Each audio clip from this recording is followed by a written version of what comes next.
On St. Patrick's Day, just about everyone you know is Irish, and many people enjoy a glass or two of Guinness.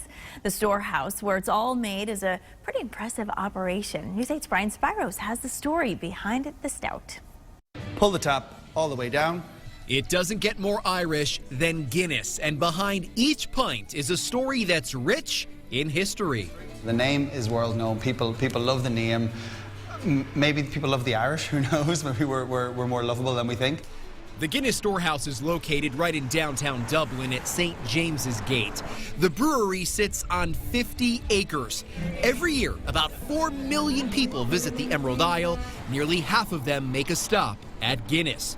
The experience takes you from the past to present day.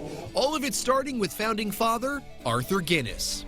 So we don't actually know too much about Arthur's early life. We know that he was born in 1725. We know that he started brewing by the 1750s. And we know that on New Year's Eve, 1759, he came here to St. James's Gate and he signed an incredible 9,000-year lease on this brewery. In fact, here's a copy of that lease. Fergus Brady is the Guinness archivist. He's in charge of the countless documents that help tell the Guinness story. The paper collection, if you were to spread it out end to end, it would stretch for 7 kilometers. That's more than 4 miles. Some of those documents include all the old labels and ad campaigns, and a great deal of documentation.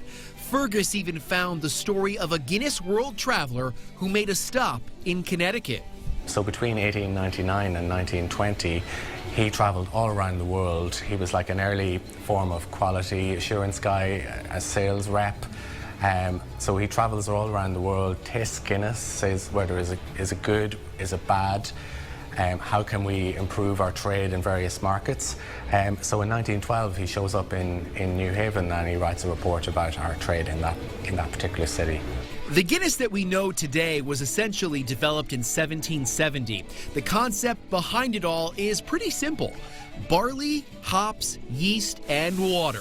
This past October, the company celebrated 200 years in the United States.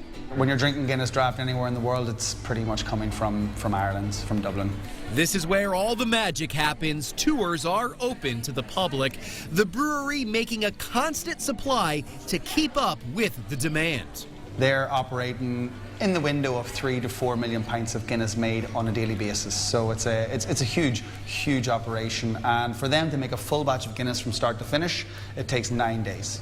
Inside the Dublin Storehouse, countless opportunities to taste all the products that are made here. The Gravity Bar sits high above the city with 360-degree views. There are even restaurants that prepare many of the meals with, you guessed it, Guinness. A museum that showcases 258 years.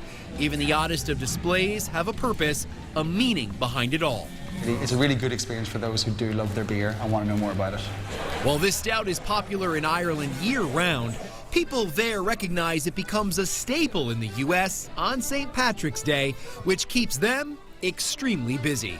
In America, I think, everybody wants to be a little bit Irish on St. Patrick's Day.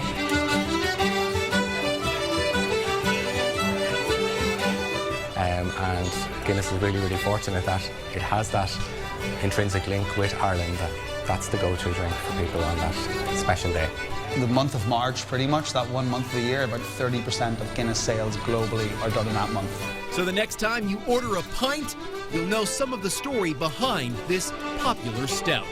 Reporting from Dublin, Brian Spiros, News 8.